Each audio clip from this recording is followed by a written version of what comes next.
Item ಯಾವುದೇ ಇರಲಿ try ಮಾಡಿ ಆಚಿ ಚಿಕನ್ ಮಸಾಲಾ. ಆಚಿ ಚಿಕನ್ ಮಸಾಲಾ. ಈ 23ನೇ ತಾರೀಕಿಗೆ ಮಾರ್ಚ್ ತಿಂಗಳಲ್ಲಿ ಈ ಸಂಘರ್ಷ ಶುರುವಾದಾಗ, ತಿಕ್ಕಾಟ ಶುರುವಾದಾಗ, ನಾವು ಕಸವನ್ನು ಸಂಗ್ರಹ ಮಾಡೋದಿಲ್ಲ ಅಂತ ಗುತ್ತಿಗೆದಾರರು ಪಟ್ಟು ಹಿಡಿದಾಗ, ಅದಾದ ನಂತರ ಇವರು ಬಂದು ಇಲ್ಲ ನಿಮ್ಮ ಮೇಲೆ FIR ಮಾಡ್ತೀನಿ ಅಂತ ಕೆಲವೊಂದಿಷ್ಟು ಗುತ್ತಿಗೆದಾರರ ವಿರುದ್ಧ FIR ಆಯಿತು, ಎಲ್ಲವೂ ಆಯಿತು. ಅವತ್ತು ಎಸ್ಮಾ ಜಾರಿ ಆಯಿತು, ಎಸ್ಮಾ ಜಾರಿ ಮಾಡಿದ್ದಾರೆ. ಇದು ಹೆಂಗೆ ಕಾರ್ಮಿಕರ ಮೇಲೆ ಎಫೆಕ್ಟ್ ಬೀಳುತ್ತೆ? ಈಗ ಎಸ್ಮಾ ಜಾರಿ ಮಾಡಿದಾರಲ್ಲ ನಮ್ಮ ಅಧಿಕಾರಿಗಳು, ಅದು ಎಸ್ಮಾ ಜಾರಿ ಮಾಡಿರೋದು ಬಂದ್ಬಿಟ್ಟು 2025 ಸೆಪ್ಟೆಂಬರ್ ತಿಂಗಳು 19ನೇ ತಾರೀಕು ಆದೇಶ ಮಾಡಿರೋದು. ಈಗ ಮೊನ್ನೆ ಗುತ್ತಿಗೆದಾರರು ಸ್ಟ್ರೈಕ್ ಮಾಡ್ತೀನಿ ಅಂದಾಗ ಮಾಡಿಲ್ಲ. ಅದರಲ್ಲಿ ಆದೇಶ ಮಾಡಬೇಕಾದ್ರೇ ಅಗತ್ಯ ಸೇವೆಗಳಿಗೆ ಪಡೋದ್ರಿಂದ ಇವ್ರನ್ನ ಯಾವುದೇ ಕಾರಣಕ್ಕೂ ಇವರು ಧರಣಿಗಳು, ಸತ್ಯಾಗ್ರಹಗಳು ಇಂಥದ್ದು ಯಾವುದು ಹಮ್ಮಿಕೊಳ್ಳಬಾರ್ದು ಅಂತ ಹೇಳ್ಬಿಟ್ಟು 1 ವರ್ಷದ ಒಳಗೆ ಅವಧಿವರೆಗೂ ಯಾವುದೇ ಪ್ರೊಟೆಸ್ಟ್ಗಳನ್ನ ಮಾಡಬಾರ್ದು ಅಂತೇಳಿ ಒಂದು ಅಧಿಸೂಚನೆಯನ್ನು ಹೊರಡಿಸ್ತಾರೆ ಸರ್ಕಾರದಿಂದ 2025ರಲ್ಲಿ 25 ಸೆಪ್ಟೆಂಬರ್ 19ನೇ ತಾರೀಕು. ಓಕೆ. ಅದನ್ನೇ ಇವಾಗ ಮತ್ತೆ ನಿಮ್ಮ ಮೇಲೆ ಜಾರಿ ಮಾಡ್ತೀನಿ ಅಂತ ಮೊನ್ನೆ ಬೆದರಿಸಿರೋದು.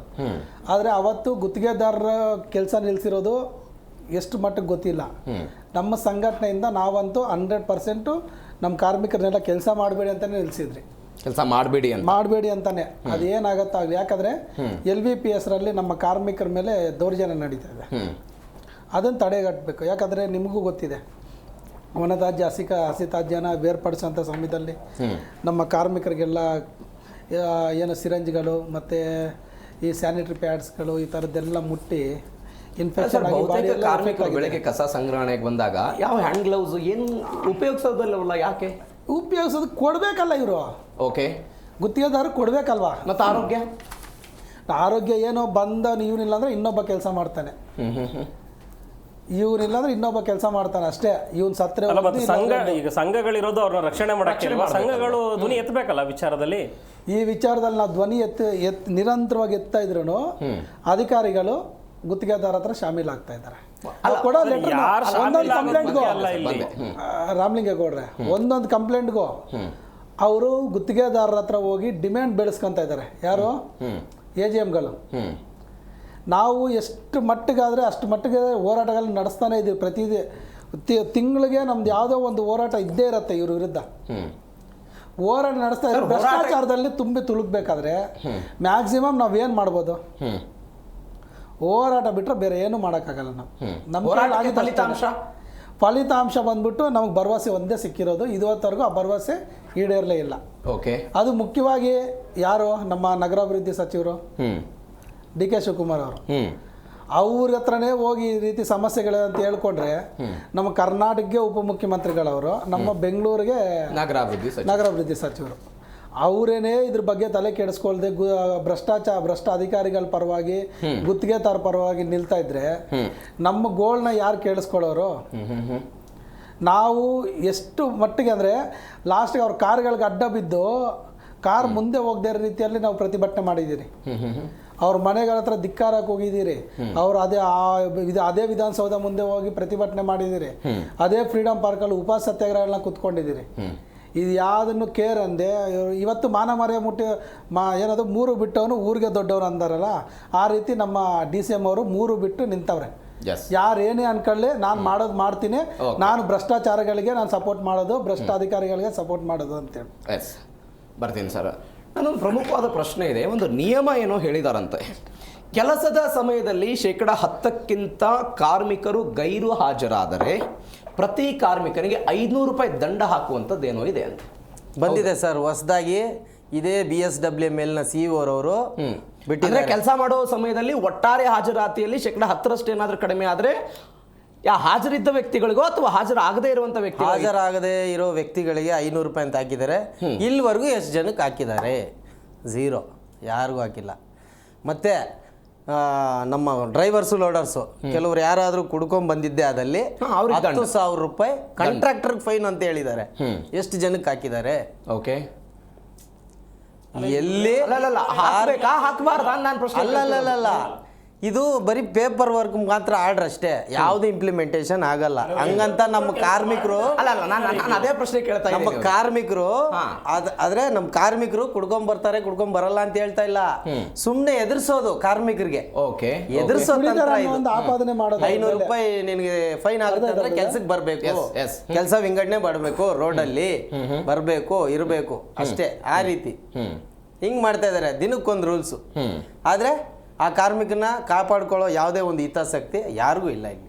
ಕಾಂಟ್ರಾಕ್ಟರ್ಗೂ ಇಲ್ಲ, BSWMLಗೂ ಇಲ್ಲ, ಗೌರ್ಮೆಂಟ್ಗೂ ಇಲ್ಲ. ಸಂಬಳ ಎಷ್ಟು ತಿಂಗಳಿಗೊಮ್ಮೆ ಆಗುತ್ತೆ ಸಂಬಳ?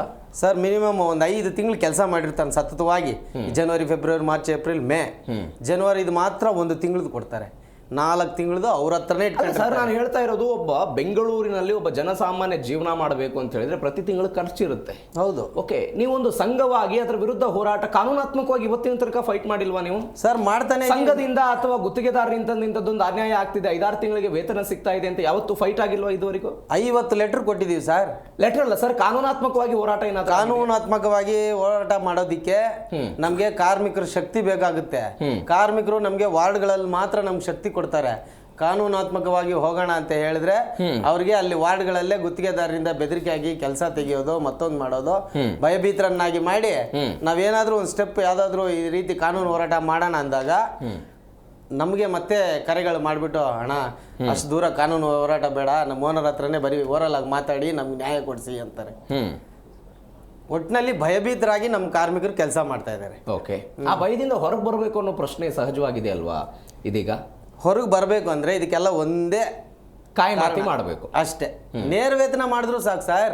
ಇವ್ರಿಗೆ ಏನ್ ಬಿಲ್ಗಳು ಕೊಡ್ತಾರಲ್ಲ, ಈ 1 ವರ್ಷದಲ್ಲಿ 1600 ಕೋಟಿ 25-26 ಅಂತ ಹೇಳಿದ್ರಲ್ಲ ಸಾರು, ಅದ್ರಲ್ಲೇ ವರ್ಷಕ್ಕೆ ಬರೀ 120 ಕೋಟಿ ನಮ್ಮ ಸಾರ್ ಎಲ್ಲ ಕ್ಯಾಲ್ಕುಲೇಷನ್ ಹಾಕಿದ್ದಾರೆ ತ್ಯಾಗರಾಜ್ ಸರ್. ವರ್ಷಕ್ಕೆ ನೇರ ವೇತನ ಮಾಡೋದ್ರಿಂದ ಈ ಕಾರ್ಮಿಕರಿಗೆ ಬರೀ 120 ಕೋಟಿ 120 ಕೋಟಿ ನೇರವಾಗಿ ನಮಗೆ ಕೊಟ್ರೆ ಈ ಸಮಸ್ಯೆಗಳು ಯಾವುದೂ ಇರೋದಿಲ್ಲ. ಅದು ಬಿಟ್ಬಿಟ್ಟು 314 ಕೋಟಿ 316 ಕೋಟಿ ಒಂದು ಡಿವಿಷನ್ಗೆ ಎತ್ತು ಮಾಡಿಬಿಟ್ಟು ಒಂದು ಪಾಲಿಕೆಗೆ ಎಲ್ಲ ಕಾಂಟ್ರಾಕ್ಟ್ಗಳ ಪರವಾಗಿ ಅಧಿಕಾರಿಗಳು ಕೆಲಸ ಮಾಡ್ತಾ ಇದ್ದಾರೆ ಸರ್. Yes sir. ರಾಮಲಿಂಗೇಗೌಡ್ರೆ, ಈ ಘನತ್ಯಾಜ್ಯ ವಿಲೇವಾರಿ ನಿಯಮ 2000 ನಿಯಮಗಳನ್ನು ನೋಡ್ತಾ ಇದ್ದೆ ನಾನು. ಅದರಲ್ಲಿ ಭಾರಿ ಕ್ಲಿಯರ್ ಕಟ್ಟಾಗಿ ಹೇಳ್ತಾರೆ, ಕಸವನ್ನು ತೆಗೆದುಕೊಂಡು ಹೋಗುವಾಗ ಕಸ ಯಾವುದೇ ಕಾರಣಕ್ಕೂ ಸಾರ್ವಜನಿಕರಿಗೆ ಕಾಣಬಾರದು.